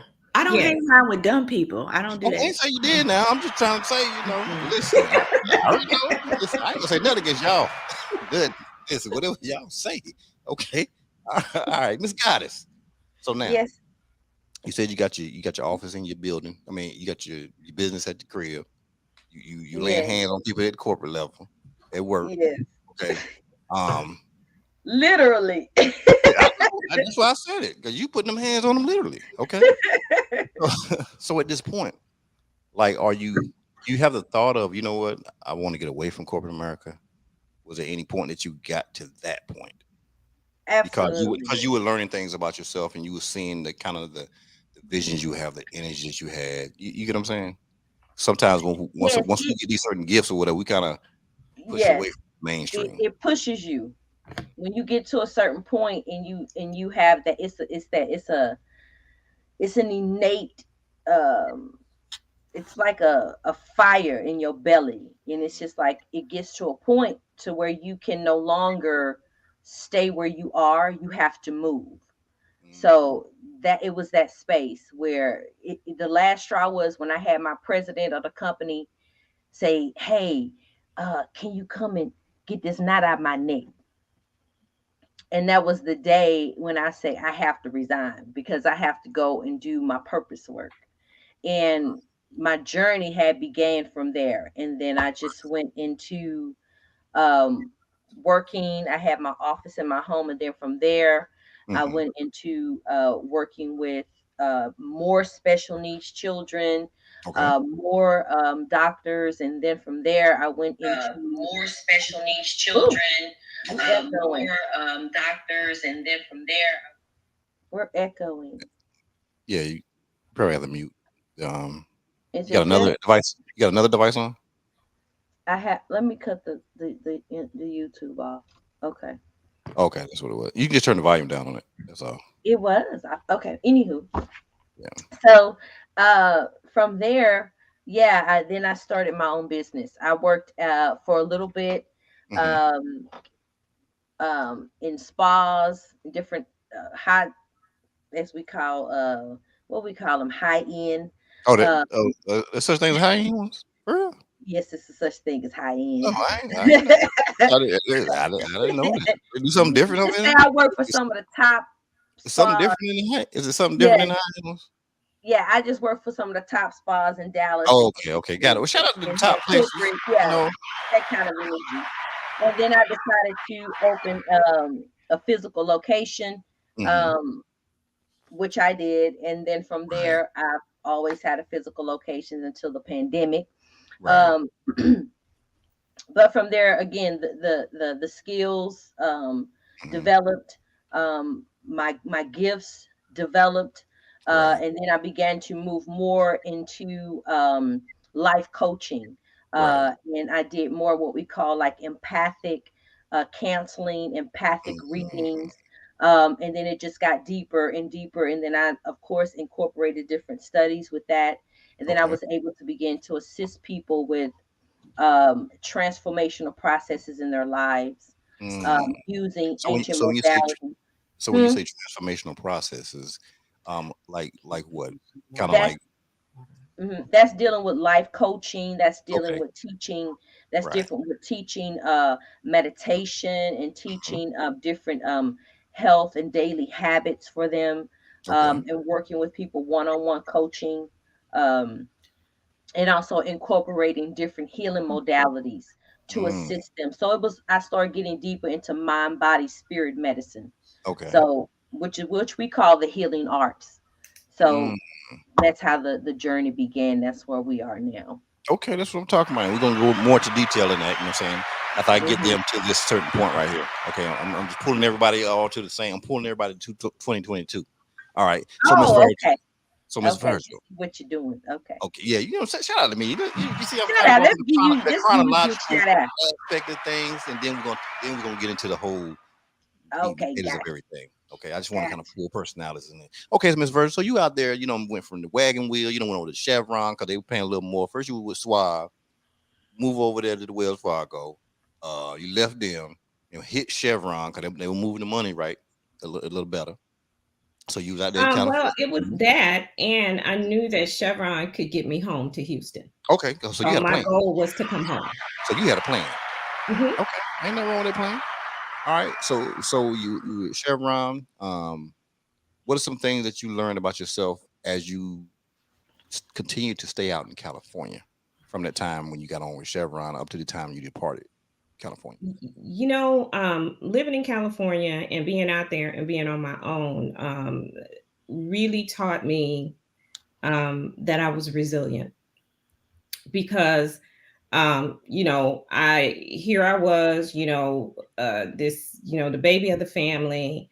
And I literally, left home and, moved, over, 2,000, 3,000 miles away, alone. And so it was a situation where my marriage had failed. I'm a single mom. I'm in the midst of a difficult custody battle that has, that raged on for years. And I learned that I'm resilient and that I am stronger than I think, and that if I listen to my own gifts, and that I'm far more intuitive than I had thought, and I just wasn't listening. And I wasn't taking the time to not dwell in the chaos, but to pull myself out of it. And so I can look back at my time there now and recognize if I could go back and talk to her, what I would do different. But it's really helped me to evolve because I didn't know I was as strong as I am. Okay, so it's part of things with God. We learn doing, that's what the meat and potatoes for me is. We learn. I learn every day. I love learning every day. I wake up to what I'm gonna learn today because if we just knew everything, like listen, it's probably a little boring. With that piece right there. So when did you leave California? Don't mind me asking. 2017. Chevron 17. transferred me back home. Are you excited? You glad to be back in the? Oh, I had been trying to get home for the longest. I was dancing and singing. Hey, this was a beautiful thing because I could finally afford to do more than survive. Right. You look at Ashley, my baby is just my big sister, very strong. But I could do more than survive. Right. I could begin to build a better life for my sons. Right. And so, and I was a great position with Chevron. And I was really happy to be able to come home. So and to be closer to my parents. And, William is on it. Yeah, your brother-in-law, he stay on it. You know what I'm saying? So yeah, I was just happy to be able to come home. 1908 on you in a minute. And to be with my line sisters and my friends and my family, and to just not be, and I had built a great family network there in California. I mean, I had a great support system, but there's no place like home. Okay, so you got back, got what you wanted, got back here at 17. I built my house, had the job. That was a little rough for a little while, but then that got better. And so, got more civically involved here, with Jack and Jill and sorority and just, just being out in the community and doing work, and then really being able to spend more time with my parents. Okay, that's what I'm saying. That's always beautiful to spend time with the parents. That's definitely a beautiful thing. Okay. All right. So Miss Gabrielle, so you did Boys in the Hood, you did Michael Jackson, a few other things, went back to grad school, you know what I'm saying, did your thesis on the book that you wound up publishing, okay, which was great. You know what I'm saying? The first book. All right. So after the release of that book, you felt great. You poured out some things in the book. So make sure you go on Amazon to get them. Go ahead and throw the shameless plug in there. Go ahead and go to Amazon and grab that book. You know what I'm saying? Because Miss Virgil is going to tell you over and over again because they do it. All right. So what was your next step after that right there? I mean, you were a published author at that time. Mhm. You know, what was next for you? Well, by the time that book was published, I had also kicked a man out. So Shout out to damn kicking him out. Sometimes he got to go. Listen, he had to go. All right, you in the book, boy, somewhere. To the left, to the left. yeah, yeah. So I had, 2 babies.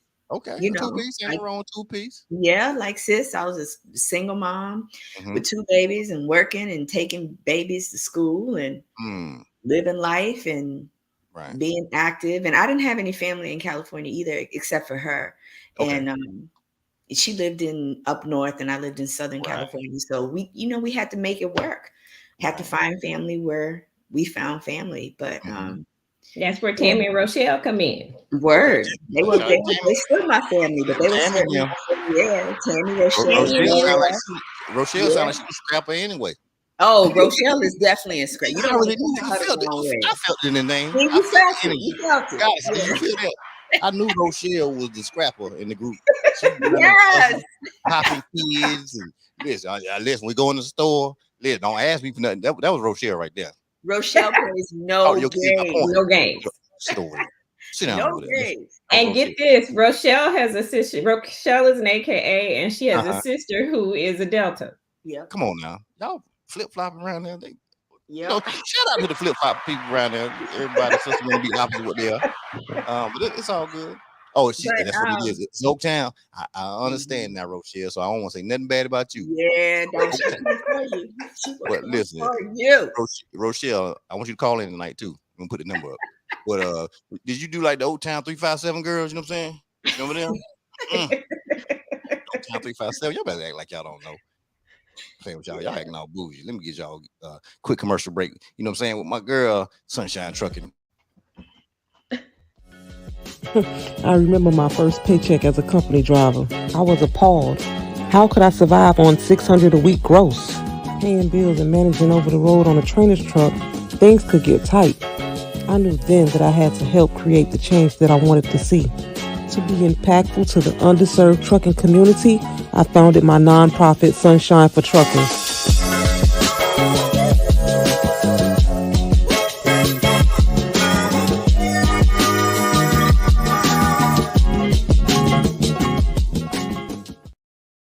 Shout out to Rochelle. She said right. So she was one of the Oaktown 357 finalists. That's what she was. Oaktown 357. Was 357 the area code up there in Oakland? That's what it was in Oaktown? Rochelle? Just give me a yes on that. 510. What, in Oaktown? Oakland? Where'd they get 357 from there? That was weird. I don't know, but I know it's 510. Oaktown 357? The girls used to dance with him. Oh, Oaktown 357. Oaktown 357. Come on, like y'all don't know now. Listen, and you stayed up in the Bay Area, so you should do them. Some people up there. Okay. All right. So so when did the so time went by, threw that joke out. He gone. He out the picture. When did the so did the second book come or did the play come? Which one came first? Time went by. Okay. And then I wrote the second novel because I had a 3-book deal with Random House. Okay, shout out to the 3-book deal. Sometimes you gotta sign a 3-book. You need a 3. You know what I'm saying? And then it wasn't too long, I want to say after that second book, maybe a couple, 2-3 years that I started writing the plays. Okay, now, so as far as the plays, like what made you get into plays? You know what I'm saying? What made you say, you know what, I do great with books, but plays is something I want to get into. Like, what did that? And what was it specific about that story? Well, I always loved Zora Neale Hurston. That's the first thing. I always been a literary idol of mine. But the man that I was with at the time dared me to write it. And somebody telling me that I can't do something just makes me. Sure, you be him. That's motivation right there. You might need to get 2%. He gave you motivation. Well, no. Well, Gary got serious on that one. She's like, no, okay. They ain't nothing funny. It ain't funny. I see that. I see that right now. I ain't gonna play with that no more. Cause I see your sister. Look at my sister's face. Yeah. Okay. Let's move on. Let's move. No, we gotta get hot about that one. Okay. Yeah, we about to get hot about that one because you don't. Move on. Let's just keep moving. Yeah. No, we're yeah. moving. It Yeah. was a joke. Virgil.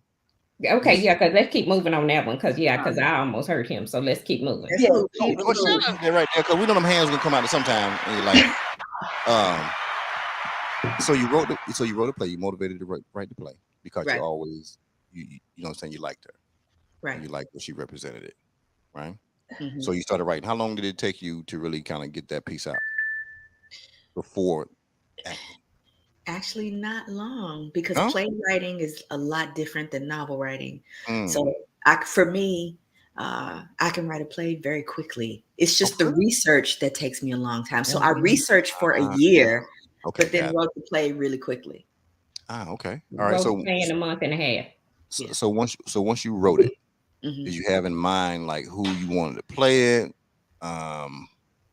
How were you going to get it to? How were you going to shop it? I mean, I don't know how that process Well, works. actually, that Letters from Zora was a grant from USC. It was a Visions and Voices Arts and Humanities grant from USC. Right. And it opened in Bovard Auditorium, which was like 1,200 people.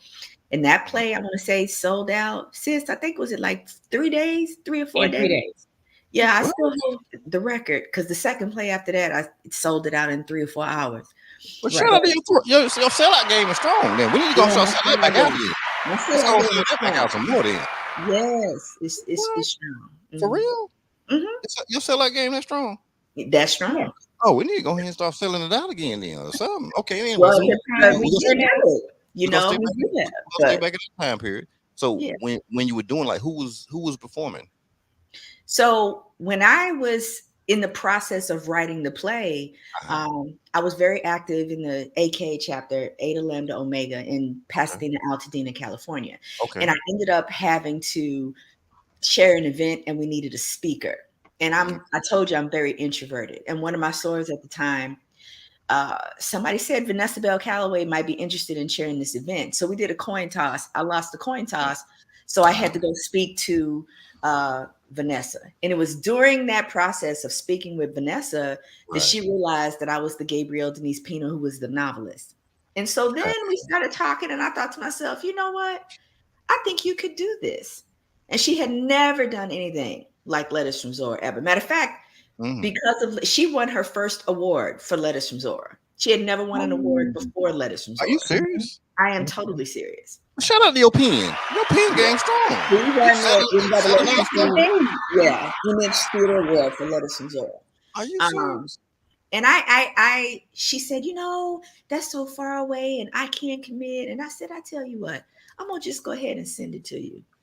She called me that night and she said, I will do it on the condition that is mine. You don't let anybody else do it. So are you serious? Yeah. She made me put it on the shield because she's AK, so she made me put it on. She's gonna put that shit on it. Wow. Okay. All right. So that communication happened with that piece right there. So now, when did the company come? Betty? Yeah. When did that come? Because you said, you know, I'm just trying to we didn't really start Fly Betty until right before she did Dreaming of Harlem. Okay. Right. All right. So talk me about Dreaming of Harlem. Talk me about that. So Dreaming of Harlem Under a High Southern Sky is a play that I wrote about the Great Migration. Yeah, it's a pretty intense piece. And it was supposed to I was supposed to have 3 plays up at the same time. Letters from Zora, Dreaming of Harlem, and Forever Ella, a play that I wrote about the life of the venerable Ella Fitzgerald, but then the pandemic hit. Look, you overachieving out here now. Hold up now, you doing 3 pieces? Some people can't even do 1. You about to have a 3-piece out there on them? Well, that means you about to have a 3-piece on them. 3 plays running on them in a minute. Because one pandemic over with now. So we get fired back up on this thing right here. Yeah, but they keep shutting. Broadway is up, it's down. Up is down, it's up and down. Yeah. Hey, well, we need to do Broadway in Houston then, because Houston ain't shutting down. This place don't shut down. Don't nothing shut Houston down. You hear me? Nothing. Pandemic being here, Houston be like, what's pandemic? We don't do all this stuff. The only thing shut this down was some snow last year. That was it. All right. So The thing also I want to kind of get into is like the fact is fascinating one to even talk to, you know what I'm saying, two individuals who come together, created a company, and at the same time really be, focused on, playwriting and just really getting messages out there, because even the people that you chose to do it on, or how you write, is really it's depth to it, right? Mhm. I even listened to I watched the YouTube things with Miss Calloway was talking about, how her feeling and plans are, and I watched you when you were talking about it, and I watched the clip like over and over and over and over again, right? Because one, I was feeling the things you were saying and the Mhm. things that you weren't saying. You know what I'm saying? I was looking at you as you were talking, and I was feeling so much and saying so much in what you were saying that you wasn't saying to the interviewer, that Mhm. like you really write from a space inside of you that's really, what I'm saying, like there's a space inside that you write from. Yes. Can you kind of talk about that a little bit? Like how do you have that? Is there something that just You come, know, does it uh, come? I think for me, it's I've had a lot of trauma, Mm, and I had to learn how to compartmentalize and put it somewhere inside of myself, deep inside of myself. And right. so when I do write, Hmm. I can just open the door and pull out what I need. And sometimes, and I think the butterfly can really speak to this. Hmm. Sometimes when we're on our journey, we don't understand why certain things happen. Mm-hmm. We just don't understand because we can see down the street, but we can't see around the corner. Mm, But then you get around the corner and you thinking, oh, okay.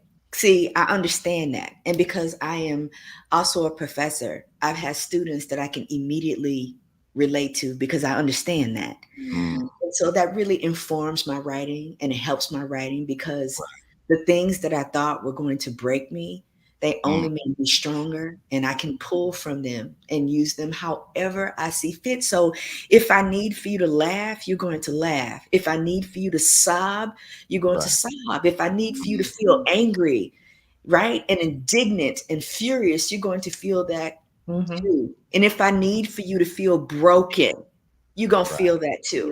Because I Yeah. know Yeah. what all of that feels Yeah, like. yeah. Right. Come through, sis. Come on through. Come Got Right. through, it. sis. Yeah. See, I see, like even like when you talk, I can see your passion. You know what I'm saying, pulling up. I can see you opening. You know what I'm saying, and then you get to that point where of course, you understand where you're at, so you'll contain it. You know what I'm saying, but you can just see the passion. I'm just gonna use the word passion. I can see it in you when you speak. Yeah, And and I that's will say too, I want to add before we move on that as hmm as artists, as writers, we have a difficult time, and we get in spaces sometimes where we just forget who we are momentarily, Mhm. and mm, that's why it's really important to have people who are close to you, who have been a witness to your life, who understand you, who only want the best for you, who can call you up and say, get your ass back on that Yeah. laptop. I cannot tell mm, you how many times I had to go to the butterfly assist, and they were just like, you know what? You got this. You know what I right. mean? What can I do to help you get back into the space that you need to do to create? You got to move some stuff around and do what you need to do. I mean, I have just the most supportive group Mm. of people, you know, around me. Man, Mm-hmm. shout out to that right there. Let me hit the button. That's a shout out moment right there. You Yeah. know, um, what Carmen said. Carmen said Zara Neale Hurston is my favorite female writer. Okay, go ahead now. That's what I'm talking about. Okay, now so butterfly. Yeah. So as one, not just saying them, but just people. Mm. Um, when people come to you, a lot of the times, right? Of course, some Mm. people always probably come to you with self-diagnosis. They know, but they don't Oh realize yeah. they don't realize they're coming to you. You know what I'm saying? Though you already know, but you're coming to me. Okay, I got it. I understand. Mm-hmm. But I'm sure you can see, especially looking at people, what I'm saying, through their eye, Mm-hmm. is you see the trauma, Yeah. in people, and sometimes people understand they understand they have trauma, but it's really getting through or getting past. You know Mm-hmm. what I'm saying? Which is not an easy task. It's not. Some people they can't control. Anger is one of the things. That's one of their coping mechanisms. where they get angry about things, or they can't talk about certain things because they're going to get mad about it. Because it's one of those things, it's probably something bottled up inside that they still haven't released. Can you kind of talk about that a little bit? Yeah, when people seek tend to be in, I would say, in what you call invited to see me, or when people are seeking deeper levels of guidance. It's a lot of clients that I have, they may go to therapy, but I am a spiritual therapist. So, what I do, I'm able to assist people look deeper. And when I help them look deeper, my gift is that I'm able to help them see the patterns and help them see the blocks that are in their emotional selves and where those particular blocks come from within their life journey. So we are all here in school, in life school, have an emotional experience. So when I'm able to help people see how these different journeys in these different relationships have created these different emotions within my being, and I'm reacting from these spaces of these emotional traumas. So I'm able to help them see um, why they move in their life a certain way, why they have different blocks and patterns that they can't move from emotionally. Uh-huh. Um, that helps them begin to have a different perspective Mhm. about their journeys or their relationships or their traumatic experiences Right. that they've had in their life. Mm. Okay, got it. So how have things like this been beneficial to both of you? You know what I'm saying? Just understanding things, DeAndrea and Gabrielle. Gabby. You go first, sis. So for me, like I said, Sis was the one who introduced me to the butterfly, and I I would go to her at certain intervals, and it was kind of like clockwork. Something would happen, and then I would go, or something was needed, and then I would go, or I had a trauma, or I was going through something, and then I would Right. go. Um, and it was always a lot of the same thing I had heard the last time. And it was because I hadn't done what she had told me to do in the first place. Right. Right. Right. No, you ain't listen. Right. I listened, but I didn't act. Right. Uh, I listened, but I didn't act.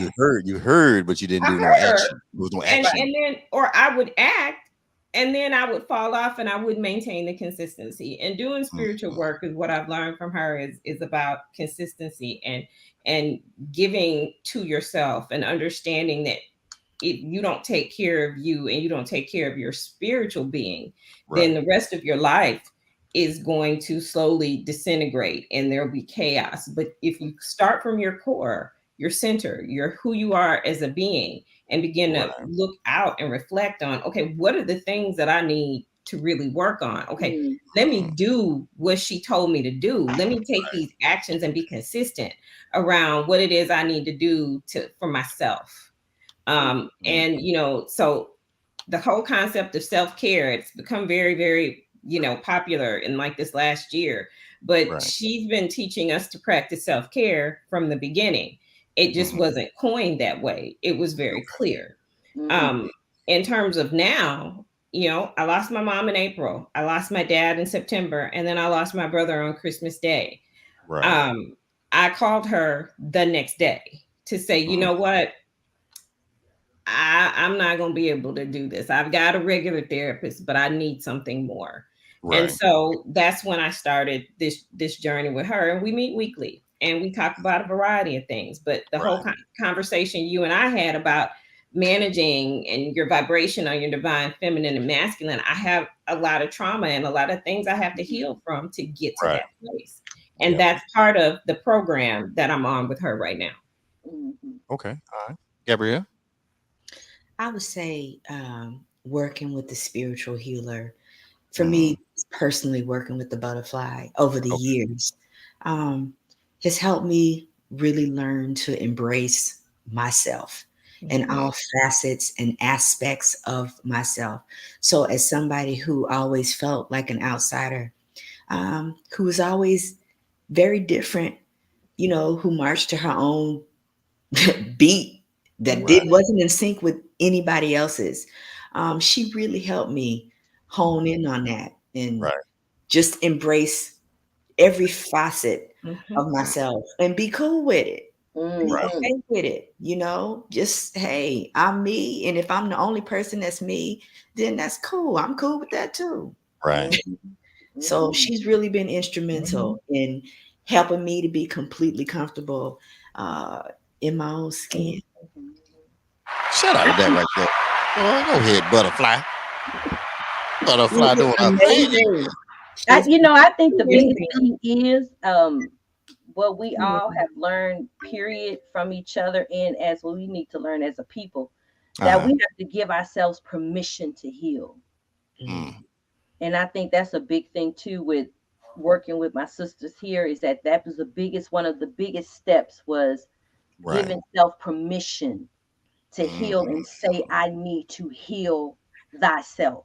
Yeah. Right. And that's where they began. As soon as they said, yes, I'm giving myself permission to do this, and what by any means necessary. And then that's when we began to start learning about energy and vibration and what you putting out, and your masculine energy is standing more forward than your feminine, and you moving in anger and aggression. So we began that and start learning how to balance the energy and knowing when to use your masculine and knowing when to use your feminine, and that's in male and female. So we began that journey. That's how we began. Okay, that's cool.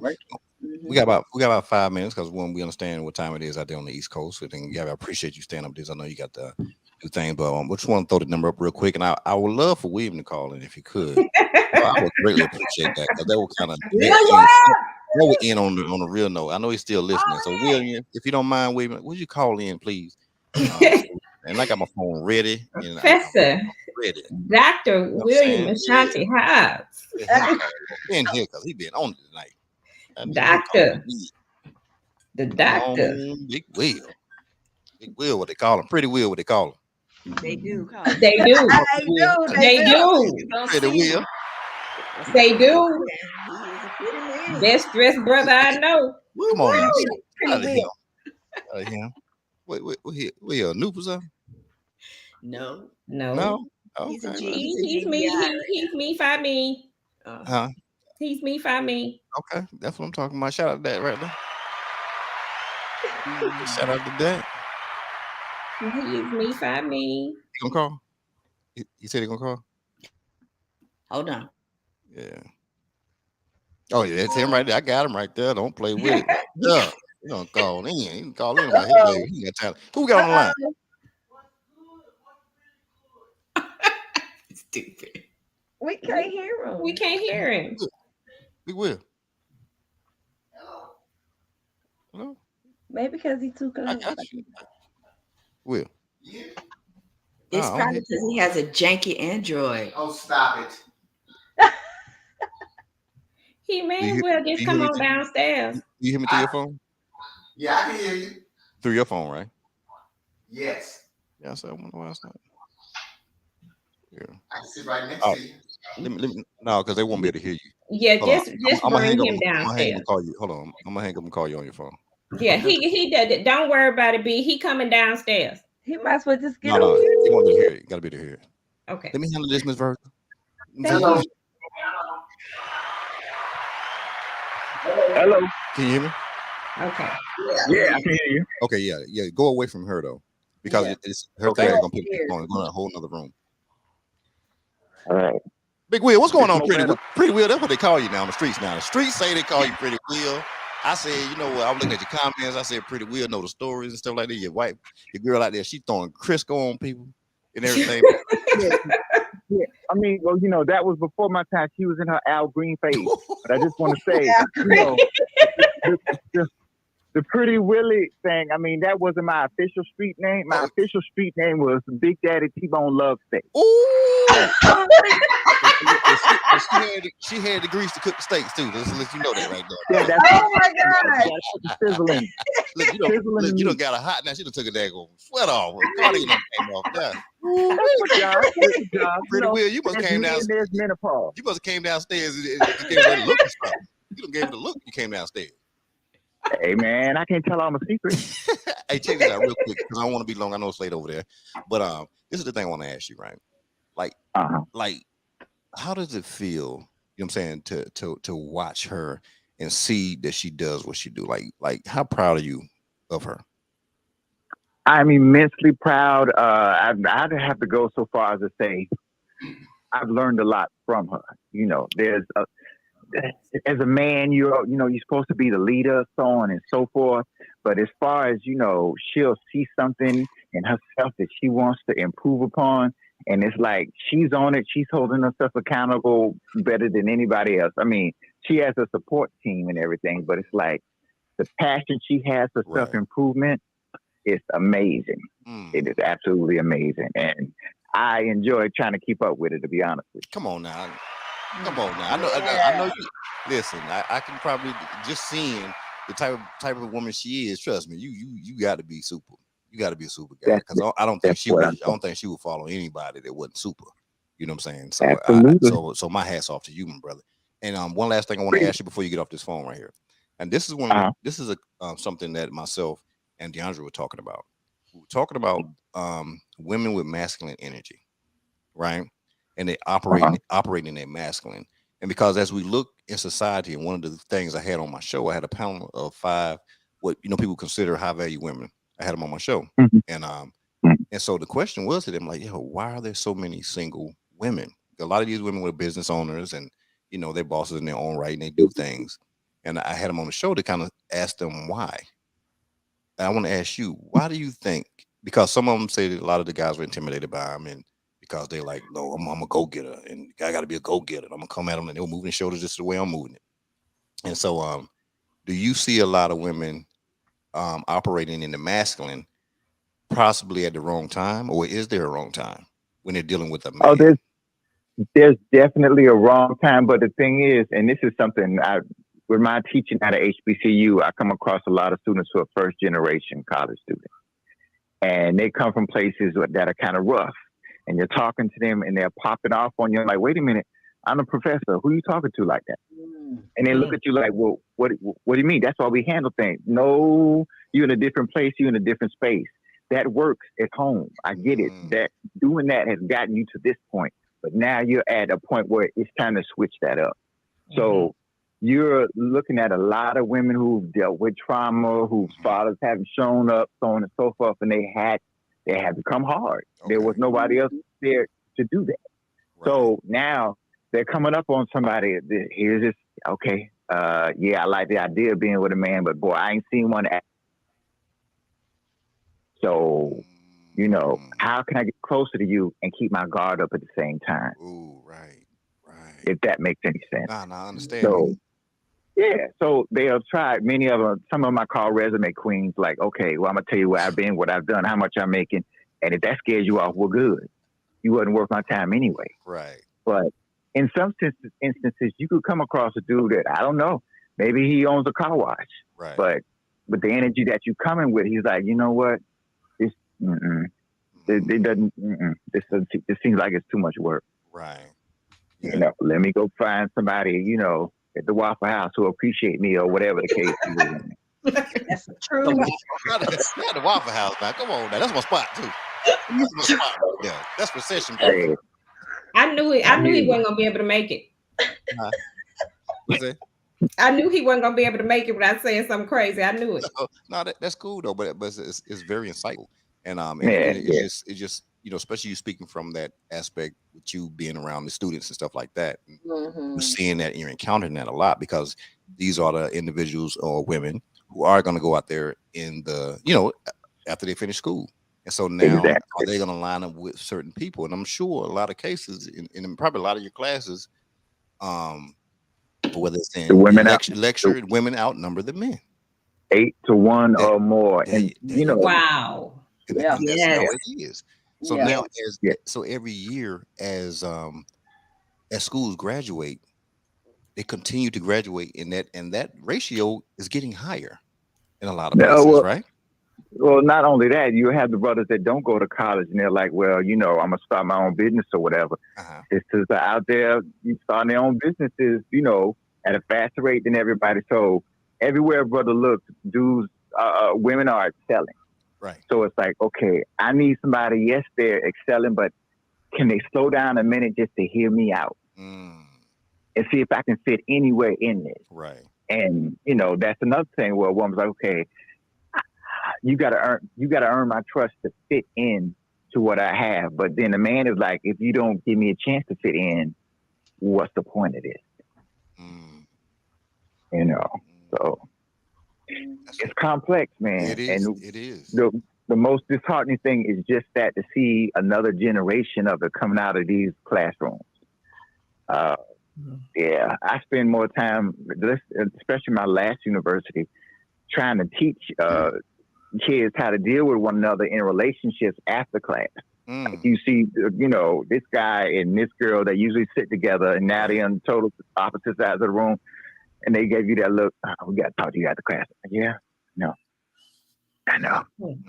He mm, said this, dot. He said, I'm like, I ain't a psychologist, but from what I can see, boom, boom, boom. right. Thank you, Dot. Okay, that's what I'm saying. Thank you, Dot. I appreciate this. I appreciate this. So, yeah, Man, it's a listen, serious listen. situation. I think this portion two is gonna probably come out as excerpt. You know what I'm saying? Because one, just live from a different viewpoint, and I definitely appreciate that, Big Will. I really do. You know what I'm saying? Like I said, I don't want to hold your time up. Thanks again for calling in. You know what I'm saying? And talking about Crisco over here. But she did her thing. You know what I'm saying? took her mama good Crisco out the house. Come on now. She could have got the old bacon grease Crisco and took it on that girl. You know. Mm. Hey, but I appreciate you calling in, Big Will. Thanks again, man. Hey, my pleasure. All right. All right, everybody. Hey, you know what? I hate to close this off right here, but y'all understand, people on the East Coast out there, and we have to be respectful of that. But I do want to end with a closing notes from all of you. You know what I'm saying? And just if you could just give us some last words, and we'll start the room with you, Miss Goddess, aka the Butterfly. Oh, okay. Well, I'll just say this in reference to the imbalance of the masculine and feminine energy that we have in our communities. And the biggest thing I will leave is that we need to learn how to communicate. Mhm. And if we take the time to listen to each other and move from an open heart, Mm-hmm. and for us to begin to stop judging each other Mm-hmm. and having false expectations of each other, Right. I feel that we will begin to change the narrative of how our um, community is being structured now. Um, to be able to open our hearts up to each other and not have what we call these programmed illusions of what man and woman should be. I Mm. think we need to delete the program Okay. and begin to reset how it is that we are going to have new relationships in our with each other and with ourselves, so then we can have um, marriages and new and new and a new way of being in this country Right. with each other, respect and honoring each other. Yeah. Mm. Okay. I appreciate that. I appreciate that, Miss D'Andrea. Um, Thank you for having us on and learning about us. Let me say that first. What I'd like to end with is that I think that everyone should really stop and think about investing time and dollars into healing thyself and into recognizing that one of the biggest issues we all face is that we haven't dealt with the issues that we've been carrying. And, you know, Erica Badu created that song, Bag Lady. And we all sing the song. We all sing the song, but we don't stop and understand what she's really, really saying. Right. Mm. And if you listen to the song, That part. if you listen to the song, she Right. says you're going to miss your bus Hmm. dragging all those bags. And you may feel like you are great. You've got a great career. You know, you raising your kids. You may be in a relationship. You may be married. You may be single. But I Right. guarantee you, if you take time to do the self reflection and the self work, and oftentimes you can't do that by yourself. Right. You cannot do it. You can't do that by yourself. Mm. You have to have other mirror beings in your life who you can go to where you feel safe. Where you feel safe Mm-hmm. to be able to help you move through whatever pain that is in your past so that you can get to the possibilities and the brighter future that's ahead of you. So just that's my advice to everyone. You may think you're fine. Mm-hmm. You may think you are, but really are you? And sometimes it's better to ask than to not. And don't be afraid of the concept of a spiritual advisor, a healer. God created all of us to have gifts Right. Yes. and talents.